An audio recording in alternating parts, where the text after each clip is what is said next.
as entrepreneurs, we want to make a huge difference, make that little dent in the universe. And one of the best ways we can do it is to influence our audience, inspire them to action.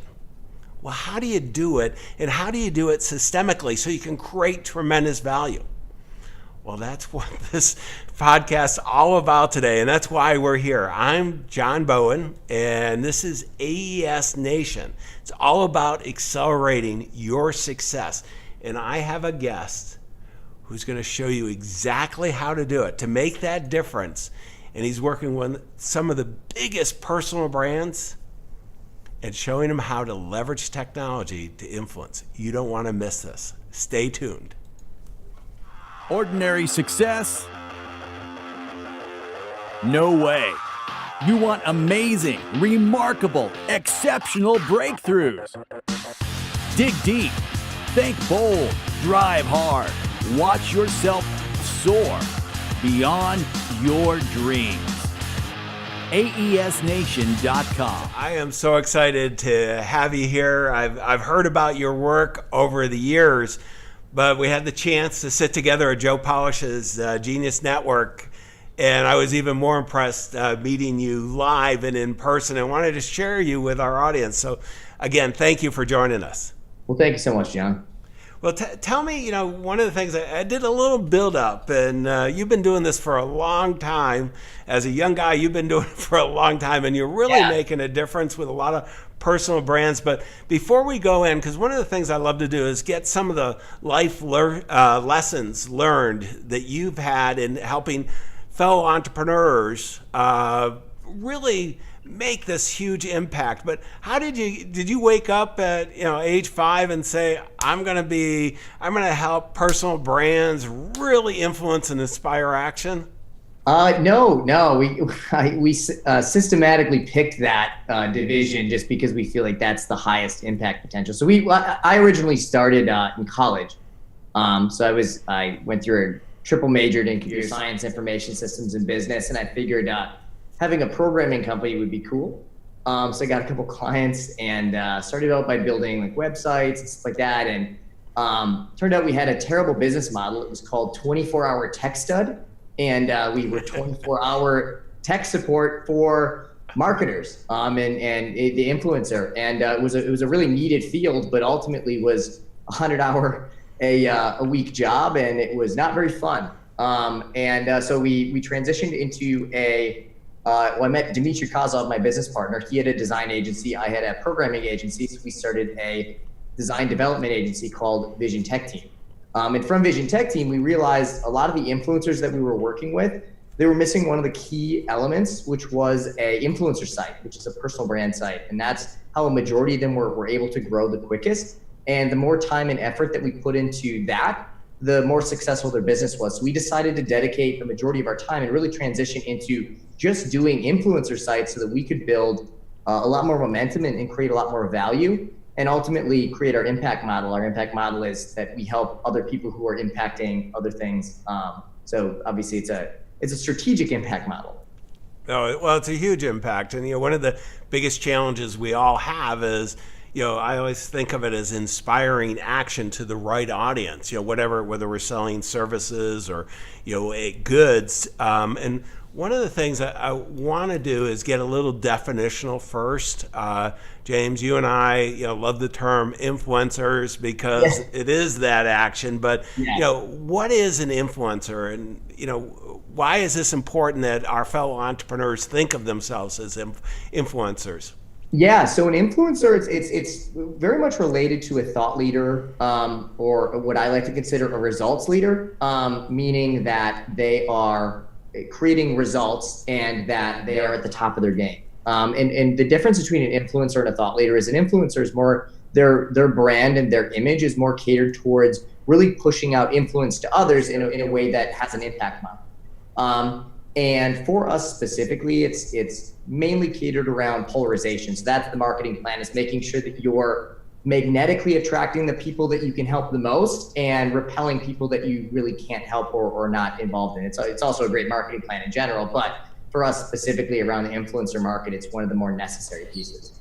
Yeah, no, it's so important that we not try to serve everyone. I mean, this Right. is one of the biggest issues, and and I am. We do a lot in thought leadership, particularly among the super rich, all the way with advisors and attorneys and accountants. And we did a study not that long ago of about 1,500 professionals across different segments related to the financial services because of where we are, and we asked them, do they consider themselves a thought leader? And we define thought leader as someone that is really an expert in that area. They're communicating that effectively, but also monetizing it.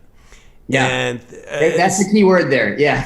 Well, and it's a real big thing because it's one thing to publish books, it's another to put a website up and all that. But if it's not monetized, it's not sustainable, and that's something that you and I care about. And what happened, and it was really interesting. About 4 out of 5 said, "Hey, I'd love to be a thought leader." Even really a little more than that. And when we then went and said, "Okay, how many of you consider you are?" Not in every single profession, it was single digit. So there's a lot of desire to be this, and this really kind of leads me to, as we're thinking about this, when we're seeing a collision, if you will, with the future of business, how we're all doing business in this influencer model. And I mean, you've been one of the leaders in it, James. Help me out with what that is, how you see the future of business for our fellow entrepreneurs. Yeah. So, I mean, one of the big reasons that we went into this market, the tactical reasons that we went into this market was in the next 10 years. So there's like a lot of articles written from like Peter Diamandis and a lot of futurists stating that the top Forbes 100 will be completely different in 10 years due to technology increase, so exponential technology increase, changing the atmosphere of business. And ultimately, most bigger companies aren't acclimated to change velocity, meaning that they cannot change systems or technology as quickly as it's going to be created in the future. So the big piece here that we extrapolated from that was making sure that you have a good base that's representative from you specifically. So Dave Asprey or Richard Branson, they do a great job of separating themselves to the company. So Dave Asprey, the biohacker, has a great brand. Well, I was going to say, so everybody knows Bulletproof Coffee, Bulletproof Diet, or just plain Bulletproof. Right. But if he were to sell Bulletproof, he could do that and separate, and it would still pull in the tangible item from Dave Asprey, right? So if he were to start another company, it would be exponentially easier for him to do that because he's built that rapport and the reputation through all of his other companies that then pull to his personal brand. Now, the personal brand isn't there to sell. It's really hard to sell a personal brand, but what a personal brand can do is help you get media, help you get PR, help you get speaking gigs, it turns the conversation rather than, hey, maybe this person will sponsor my event, to, hey, let's pay him to speak at my event, and really positioning yourself a lot better for media attention, PR, and really the foundation building blocks for your company so that you're seen as an expert and you're seen as a thought leader for your specific income. It also helps with getting loans and other items to have somebody see you as being an expert in your field rather than having this terrible looking website. Can't tell you how many like real speakers, even Tony Robbins would be like, oh, hey, where can we find your stuff? Like, oh, don't go to my site. It's like, oh man, it's almost universal, actually. Yeah. And you really want to control the conversation from a reputation standpoint. When somebody searches your name or your business, your personal brand site should come up first. Let me jump in because I want to go back to one thing, and I want people to be, our fellow entrepreneurs, to really be thinking about what you said, because there's some, no matter what business you're in, there's a good chance you probably go to meetings and you might be a sponsor and you might exhibit and you might write big checks. At one time I did that. I always thought of it as extortion money, and then I run some large events, so it's now resource partnering. But in any event, there's an ability, if you're an influencer, making that change. And I've always been a big believer in this, in the thought leadership side, James. And I did that and built up a number of businesses along the way throughout my career where I got paid for speaking to bring in clients. And kind of the ultimate was the second book I wrote on a business. It was a wealth management business that we built. And one of the people reading it read the book, called me up and said, "Hey, I'd like to buy your business for $25 million." So Yeah. I'm a big believer in the power of getting this out. And it's made, many, many, many millions of dollars for myself and my partners and for the people I have the privilege of working with. So this is real. Sometimes people get caught up that it's esoteric, but let's talk about it a little bit. And when you take this and you're going to have a growing business if you're using it effectively, how do you make that work with all the other challenges? Yeah. So, the big picture here is that making sure that you have, like, everybody puts their personal brand or their piece as one of the last priorities rather than their first priority over creating a strategy, like a long-term strategy. Building a brand around your business is much more difficult than building a brand around yourself. And that really sparks the conversation for creating a brand around your business if you're doing it right from an influencer standpoint. Well, do you think about it? And, what's interesting to me is, I always struggle because, sometimes when I've done it, I've thought of myself as egotistical, that, Right. Yeah. Status. And you're doing it for only status. And that's a big problem. Most people don't like to talk about themselves, right? And that's been a big hindrance for a lot of people is I don't want to be a celebrity. It's not that piece of it. It's positioning yourself and owning the conversation rather than having somebody else look up your Glassdoor rating or your, all these other items that they can look up from a reputation standpoint. They're looking at you first, and you can control what Forbes articles you want to send them to. You can control how they contact you instead of them trying to reach out in, ways that you can't really get them. You really get to control the conversation. That's a massive impact model for just controlling the conversation. It really is. The part that I love about this, James, is that, as I'm growing the business, I do want to frame the conversation. And, I don't want to, and you said this right in the beginning, I don't want to work with everybody. I have a very defined niche avatar that we're designed to serve. But, they have a lot of choices. One of the great things about the internet is it's the best facilitator ever out there to make all these options available. So how do you stand out? I help a lot of financial advisors. In the U.S., we have 480,000 financial advisors. How, as an entrepreneur, how do we identify the right person? Because for most of us, we can't tell the difference. But what we do is we want to work with the best of the best. And based on our resources, we're going to do that. Well, how do we get to the best of the best? A lot of it is reputation. And this is why, James, I'm such a big believer in what you're doing, this influencer side, because that's really, how it comes together. But, help me, because it's one thing to say to do this. How do you go about doing it type thing?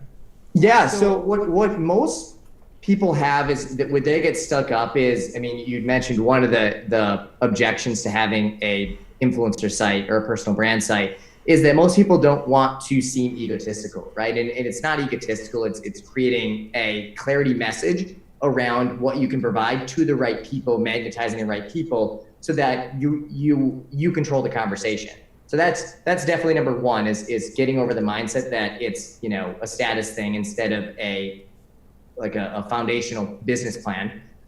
Two is that really creating a clear message is one of the biggest things that differentiates real thought leaders from people who are trying to be thought leaders.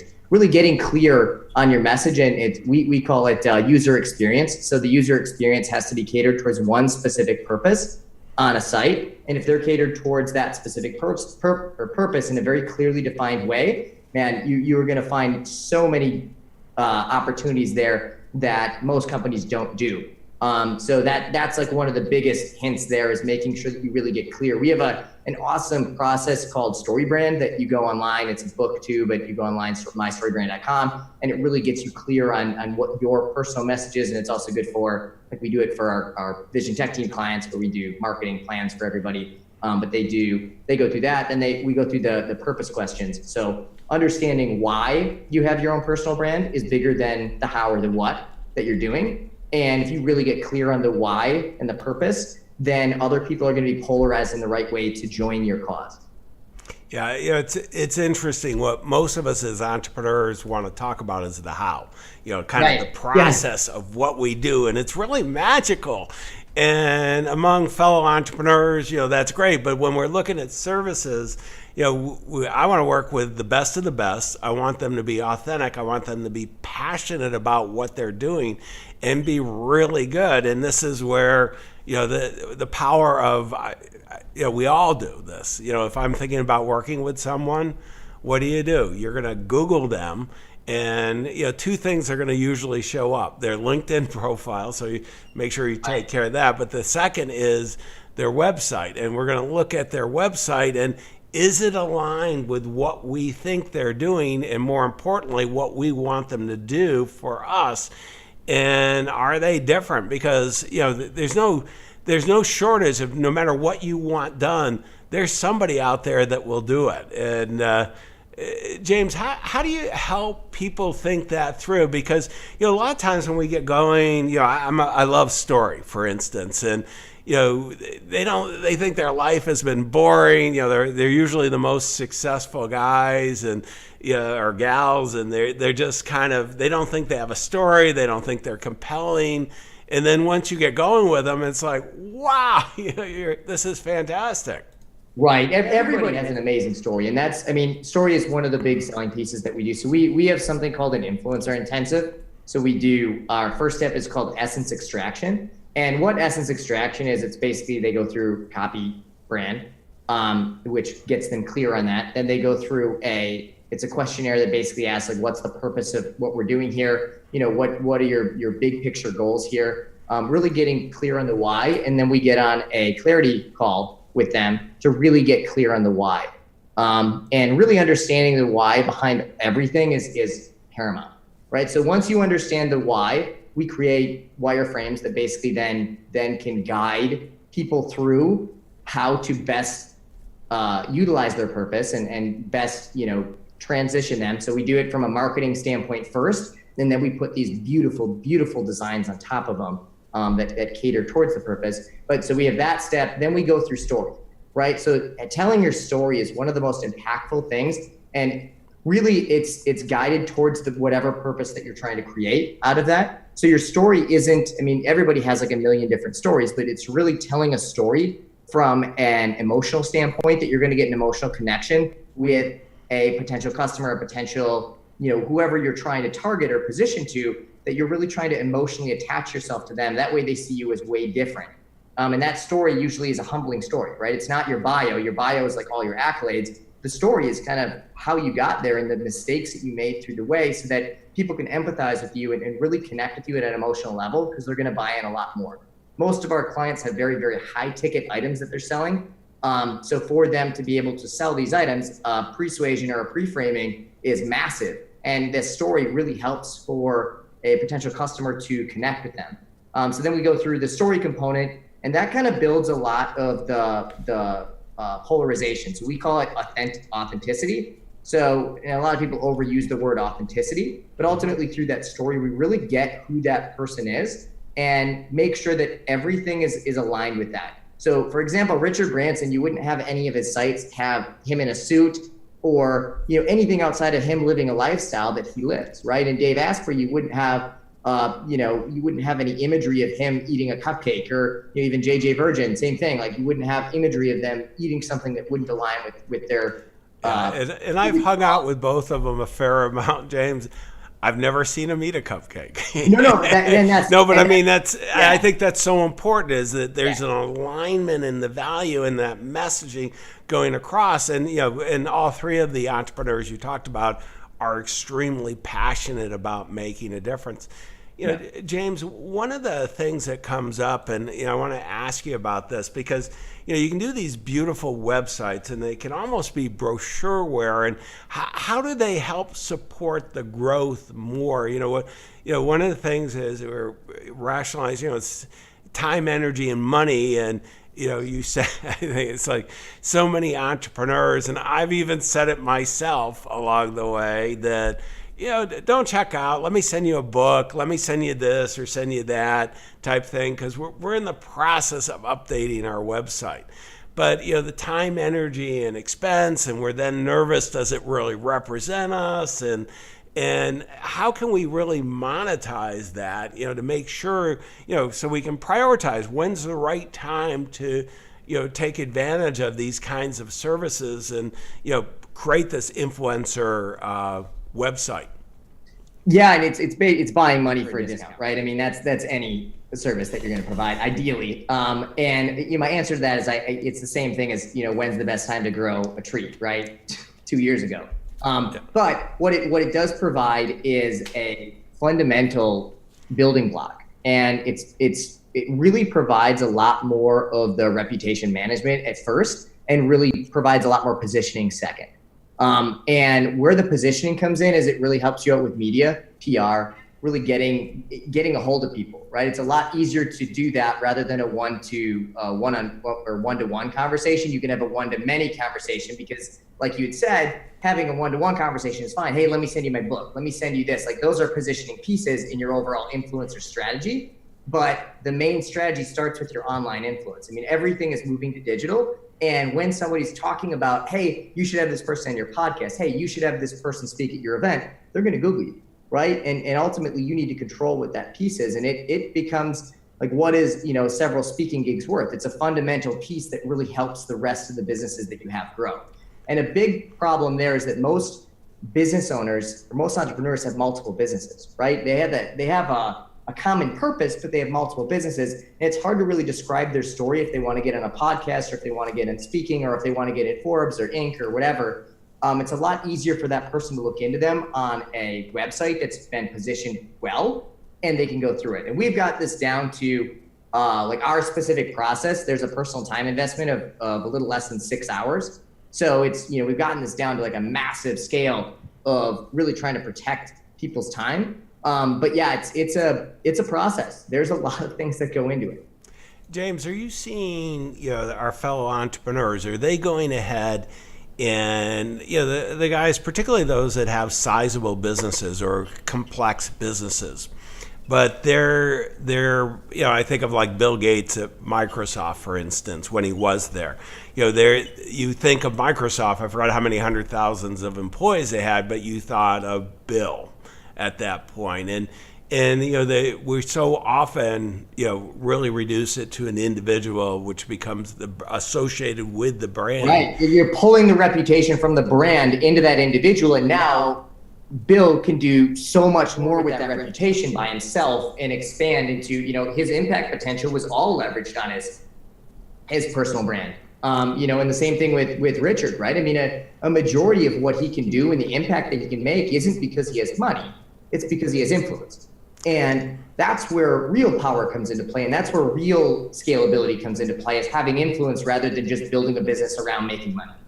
Now, do you see individuals that you're working with, do they go ahead and are they, they would have their traditional kind of corporate website and they're creating an influencer, or are they blending the two together? No, they're always separate. So the ultimate goal for almost any entrepreneur is to sell their business, right? So we don't want to mix the two, because if you have your personal brand directly associated with your business, it's really difficult to sell, and it's even more difficult to sell without you in it, because it's just really, really difficult to position that sale in a way that you're not there. So you have two different sites. One is definitely for the company, which is branded at whatever level it's supposed to be branded at. And then you have your personal site, which is your influencer site that helps these other businesses grow and positions you a lot better in a, like I said, like a media environment or anywhere where you're really trying to position yourself well.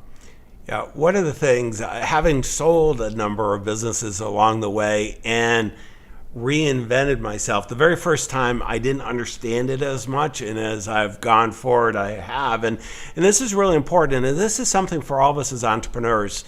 Even if you don't want to sell your business now, and the largest business I sold I didn't want to sell, but somebody came and offered an unbelievable amount of money, and I had two partners who, while I had the largest equity position, I didn't have the majority. I learned there. Yeah, and good to know that. Yeah. Yeah. Who would have thought that? But anyways, it was a great opportunity. I have no regrets whatsoever. But what happened was all of a sudden, I was really had a good brand in that influencer in that space, but it was very easy to take it over to another space. And I've done that repeatedly now. And, James, that's one of the reasons why I'm so, I love this, because you're really kind of creating value, multiple values, so that, very almost never anymore do we keep a business for one business for the rest of our life. I mean, things have changed; they're so dynamic anymore, and there's multiple opportunities. And quite honestly, entrepreneurs typically we're ADD, we get distracted. But you want to go full cycle in your business, but you want to maintain those connections, the relationship, and that ability to influence. And this is one of the best ways of doing it. Right. I mean, you're building up all that potential relationship capital. You might as well keep it and keep it internally with you. And I mean, that's why we actually are doing some of the C-level staff members too.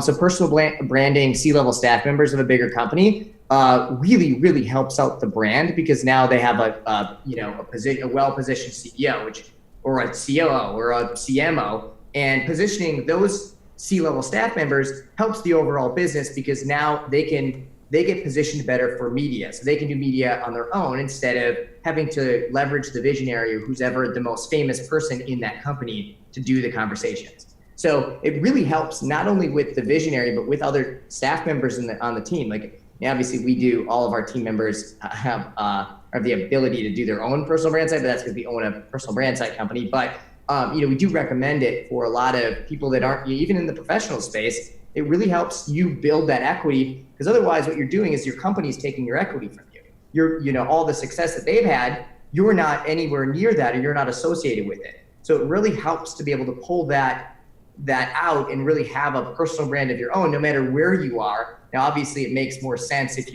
there's more value the bigger the influencer that you are, because it's needed at some point. Otherwise you're just going to cap yourself out with whatever reputation you do have outside of the web or outside of your influencer marketing strategy. But it's kind of built for everybody. Well, and one of the things too is, I have built up my partners, some of my senior people, and we're big on, thought leadership and influencers on each of them. And the reason, they love doing it, because if we separated anytime, they're well positioned and their value's gone up.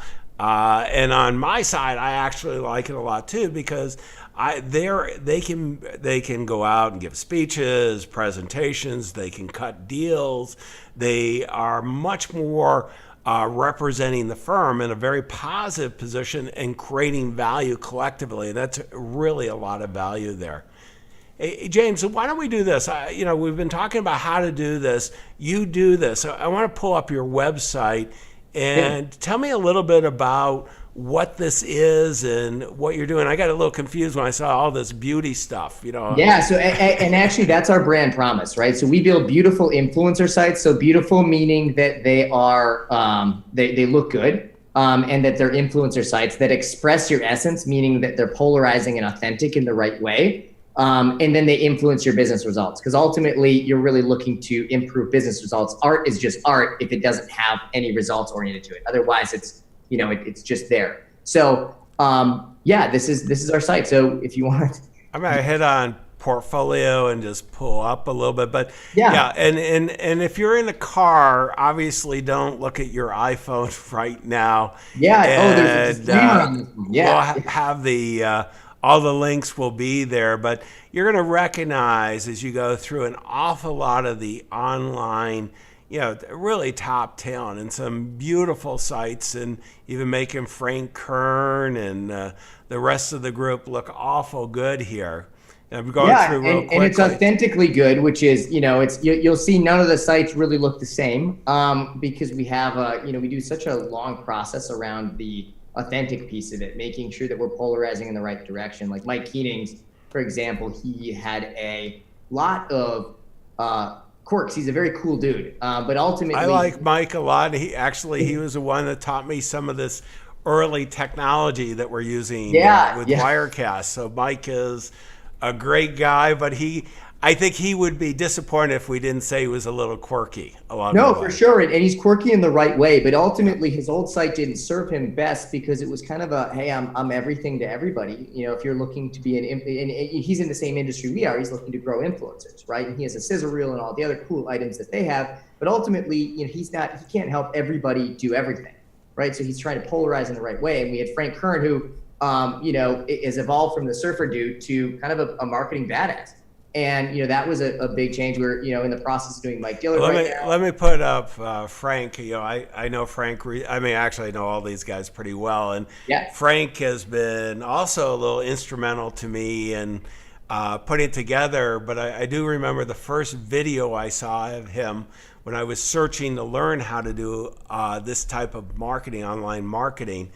And it was him with a surfboard and I think it was a Porsche convertible, you know, Carrera. And I go, I don't think he's the right guy, but I have been in his mastermind group as well. And yeah, he's been, you know, following his advice, millions of dollars. But, you know, the difference now, how professional he looks compared to what he did. And he's opened up some, you know, he's having his best years ever and opening up corporate relationships as well as the online. And it's definitely a rebrand. And one of the other, for him, his specific item was to try to get out of the industry, the internet marketing industry, right? Not out of, but to expand outside of the internet marketing industry. In order to do that, I mean, there are a lot of people are celebrities in their industry, but ultimately there are very few people who can grab celebrity outside of that. And it's really difficult to do that without positioning yourself incredibly well. And this is one of the great techniques to do that.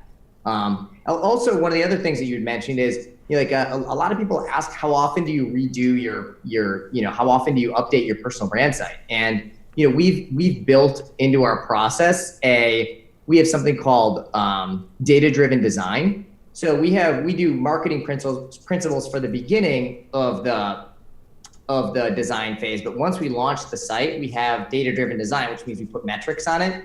And we try to, you know, every month we take a look at the site and we change it based on how the users are reacting to the site in order to cater towards the best changes there. And then we utilize those marketing principles in the influencer space towards creating better designs in the future. So that was like a big one, because a lot of our customers are doing like 1 to 2 years. Every 1 to 2 years, they're redoing their personal brand site, like completely redoing it, because a lot of people change, right? Like you're way different, or at least I'm way different than I was 2 years ago.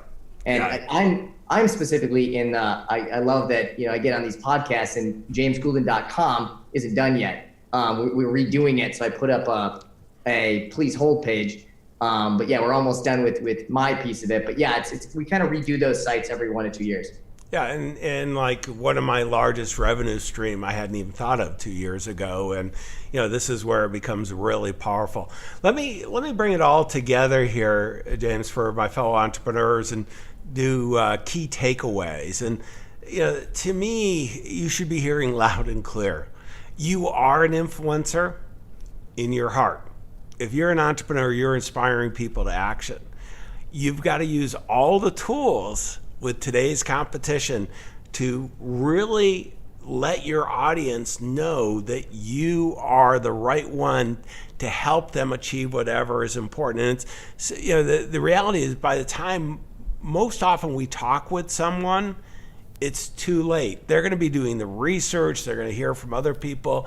They're going to Google your website, and you've got to have that. Recognize how business is changing. You know, it used to be we could have large sales forces and communication, and whoever had the most money won.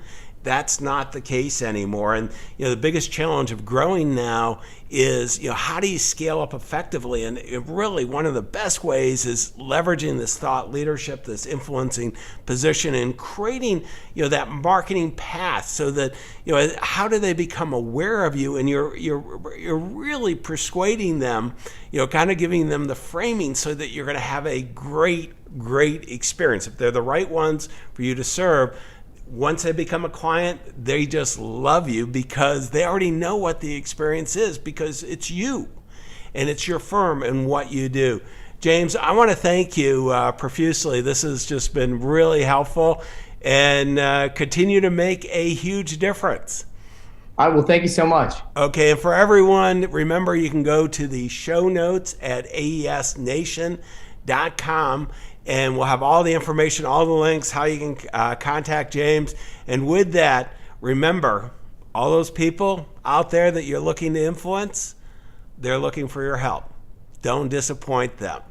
Your clients, your future clients, and all those strategic partners want to be influenced. We wish you the best of success. Exceptional, remarkable breakthroughs. AESNation.com.